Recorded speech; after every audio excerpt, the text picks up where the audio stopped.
minoritaire mooy xoromam fii téeméer ak ñaar fukk ak juróom a fii wote juróom-ñaari nit a fii wote loi buñ fi indi ñu wote ko asalaamaaleykum wa rahmatullah. léegi discours ñun ay député Macky Sall lañ bépp loi bu mu indi dañuy gëmm suñuy bët dal di koy voté te duñu càmbar duñu gëstu lim ñu jural mooy est-ce que xam ngeen ni bésu vendredi 3 juin 2022 weer bi ñu génn yàggul Macky Sall dafa dugal assemblée nationale benn loi bu graaw en procédure d'urgence loi en procédure d'urgence mooy duñu yëgal kenn dañuy gaaw du dugal loi bi assemblée nationale député yi voté ko te du am débat sénégalais yi mën a xam li xew loi bi mooy permettre ay entreprise bitim réew dugal Sénégal ay produits yi ñuy woy OGM organisme génétiquement modifié loolu li muy tekki mooy Sénégal di produire léegi ay légumes ak i fruits artificiels maanaam da ngay gis fruits ak légumes mu taaru lool ndekete ci quelques jours lañ ko bay mu gaaw meññi ak ay engrais yoo xamante ni produits chimiques yu yéeme lañ ko defaree produits yoo xam ni ci quelques jours mu jox la mbay mu rafet képp ku ko seen bëgg kaa consommer mais fruits ak légumes yooyee du am ay meññeenteef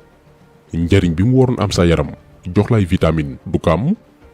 lii la ñuy woy OGM organisme génétiquement modifié Macky Sall mooy yebal Abdou Karim Sall assemblée nationale ñu voté ko en procédure d'urgence bésu vendredi 3 juin 2022 ngir mu dàq loi 2009-27 bi nguuru Maître Wade voté woon te muy aaye genre produit yooyu noonu ñu koy jëfandikoo Sénégal te li ci gën a graaw ak OGM yi mooy fruits ak légumes lañ yoo xam ni boo ko yàggee jëfandikoo dalay jox feebar yu ci mel ni problème mu rein donc xaar leen fi quelques années sénégalais yu bare bari dañuy dem di defi dialyse régulièrement bu ñu bëggee woy di dund OGM dafay dem ba yàq sa foie res bi nekk ci yaramu doomi aadama di ko permettre lu mu lekk mën koo digérer facilement te itam di renforcer yeneen cër yi OGM dafay yàq loolu lépp di jur yeneen jàngoro chronique yoo xam ni doomi aadama bi dootul wér giiru dundam beneen bi mooy produit mbay yooyu noonu suuf suñ ko yàgg jëfandikoo dafay dem ba bekkoor